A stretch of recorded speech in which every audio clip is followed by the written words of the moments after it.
Hello বন্ধুগণ, আশা করি সবাই ভালো আছেন। আজকে আমরা উত্তরবঙ্গের একটি স্থানে উপস্থিত হয়েছি, যা তিস্তা ব্যারেজ নামে পরিচিত। তিস্তা ব্যারেজ সেচ প্রকল্প বাংলাদেশের বৃহত্তম তিস্তা নদীর উপর নির্মিত তিস্তা ব্যারেজ। এক পাশে আছে লালমনিরহাট জেলার হাতীবান্ধা উপজেলাধীন গড্ডিমারি ইউনিয়ন দেওয়ানি গ্রাম, আর অন্য পাশে আছে নীলফামারী জেলার ডিমলা উপজেলার খালিশাচাপানি ইউনিয়নের ডালিয়া রোড।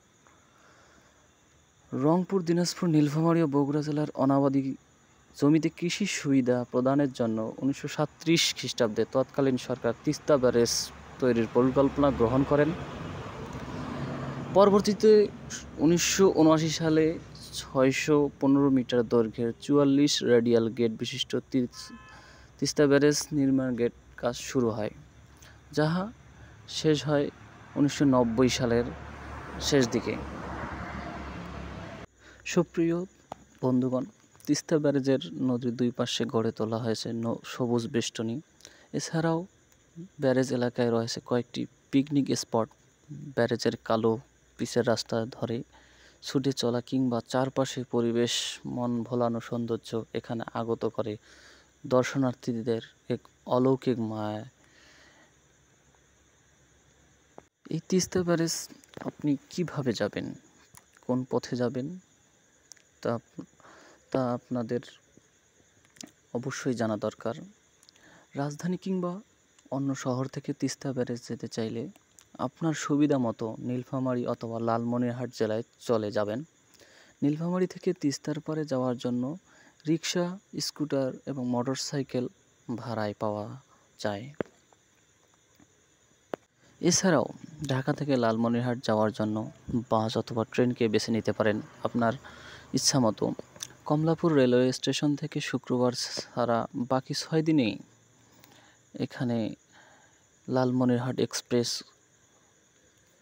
যাতায়াত করে।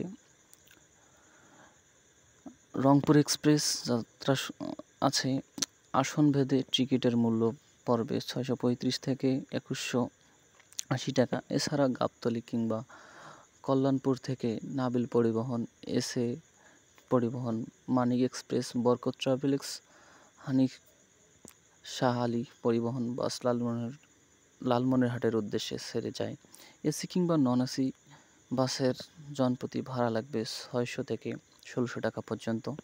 লালমনিরহাট সদর হতে সড়কপথে তিস্তা ব্যারেজ যাওয়ার জন্য বিভিন্ন ধরনের যানবাহন রয়েছে। আপনি অনেক দূর থেকে এই সুন্দর মনোরম দৃষ্টিনন্দিত এলাকায় আসলেন। এখন এসে কোথায় থাকবেন সেটিও একটু জানার বিষয় আছে। তিস্তা ব্যারেজের পাশে রয়েছে পানি উন্নয়ন বোর্ড তত্ত্বাবধানে পরিচালিত অবসর রেস্ট হাউস। যদিও এই রেস্ট হাউস সকলের জন্য উন্মুক্ত নয়, কর্তৃপক্ষের অনুমতি নিয়েই এখানে রাত্রি যাপন করা যায়।